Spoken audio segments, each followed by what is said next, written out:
Question 19, June 2024 paper.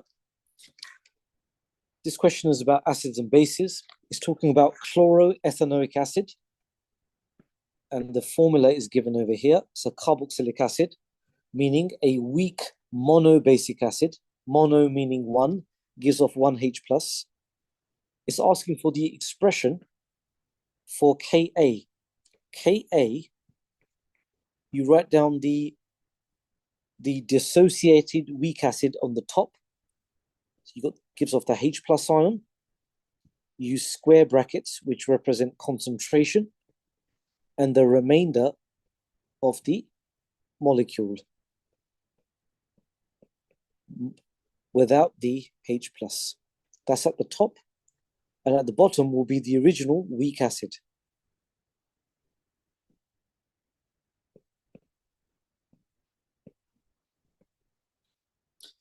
It's asking here, state one approximation that allows the expression from AI, so this one over here, to be simplified to this one.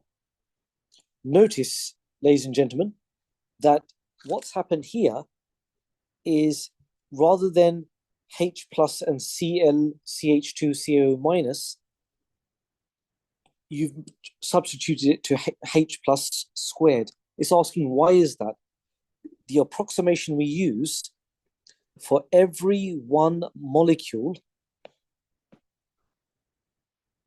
of chloroethanoic acid dissociating, it gives you one molecule of H+, one ion of H+, and one ion of CH2, COO-.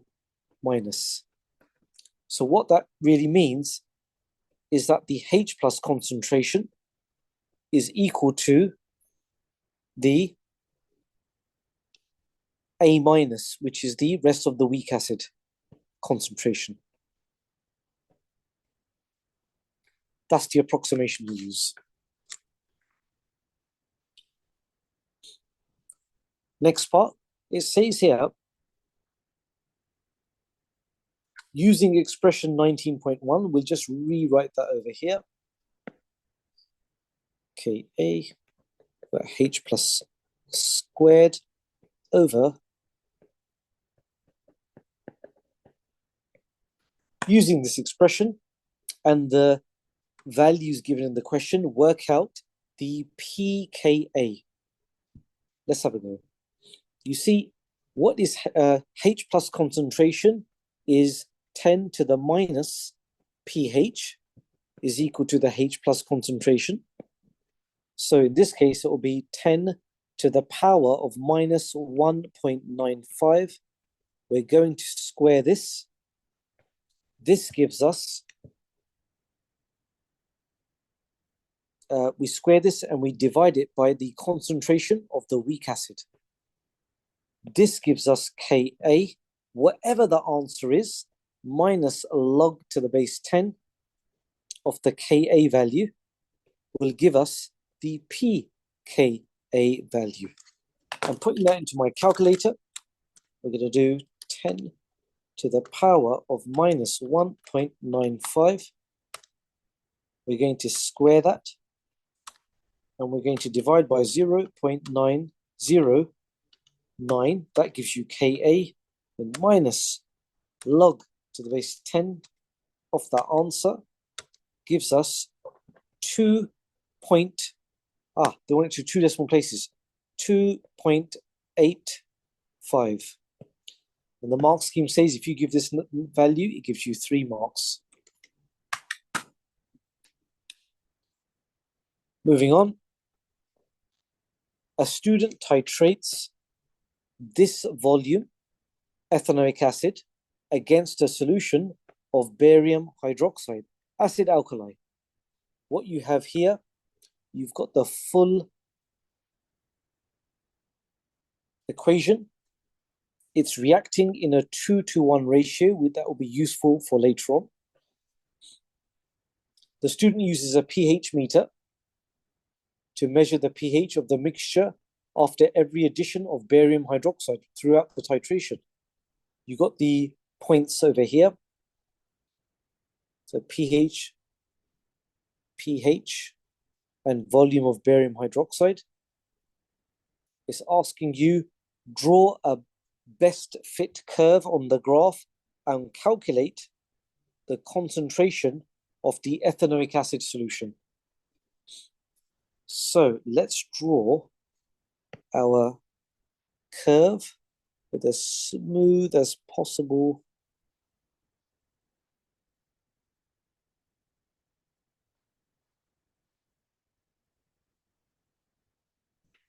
Something like that. What we're then going to do is read off that graph. Read off that graph at, you've got something.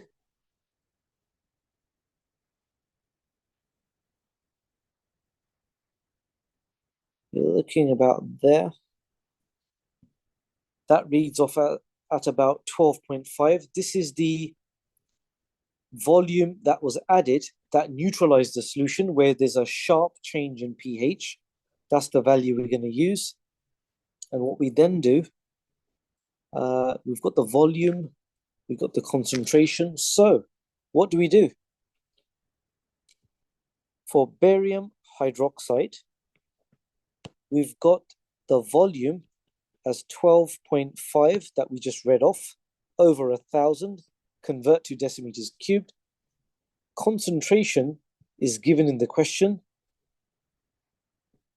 0.0560 moles per decimeter cubed. So volume times concentration gives you moles.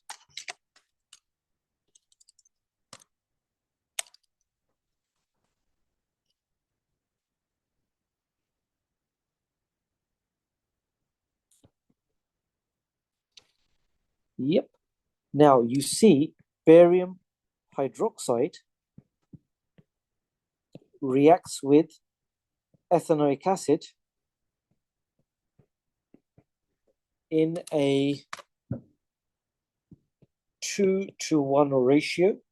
So we've worked out the moles here, 0.0007. And if we divide that by 2, making 2 into 1 because of the ratio, that gives us 0.00035 moles. So for ethanoic acid, what you get is, we want to get moles divided by volume equals concentration, 0.00035 divided by the concentration, divided by the volume, N over V equals C. The volume in the question was originally 10 centimeters cubed of ethanoic acid. And so it's going to be 10 over 1,000, which is 0.010. This gives us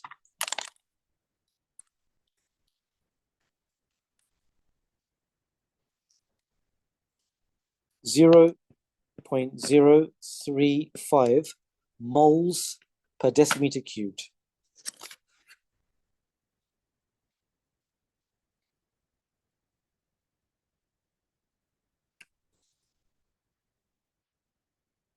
And that's wrong. Why is it wrong? Because I've got the ratios the wrong way around.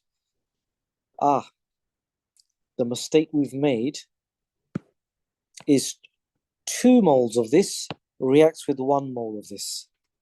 So this really should be 0.0014. You were multiplying it by 2. Let's change that to a 1, 4. And that should read as a 0.14. Yeah, that's the correct answer. Misread the ratio, apologies for that. Next question is asking, the endpoint of the titration can be also found by observing the color change of an indicator. It's asking you which indicator would be the most suitable to observe the endpoint. Before we answer this, if we go back to the graph, we will see that the vertical section of the graph has a pH range between 6 and 9.5. Let's write this down. 6 to 9.5. 6 to 9.5.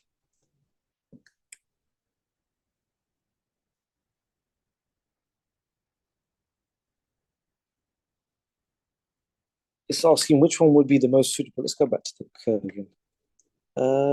That.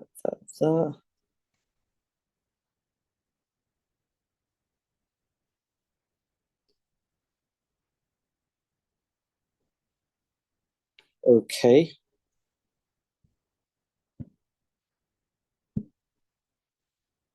The pH range, the vertical section needs to match or somewhat overlap the pH range of the indicator. And the most suitable one I can see here is the phenol red.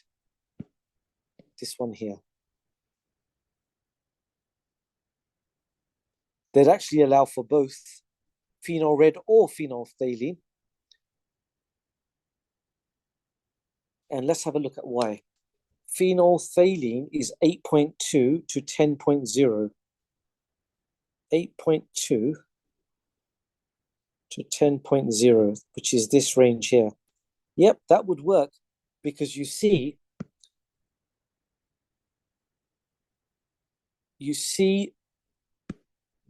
the indicator is going to be clear all the way up to this pH range. It will be clear. But above this pH value, there'll be a color change to pink. This then becomes pink. Yep, and we will see that in the vertical section, vertical change in the pH. So it works.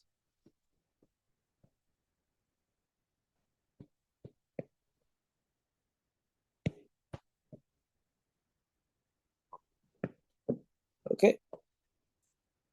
That's it. That's that for this question. See you later on.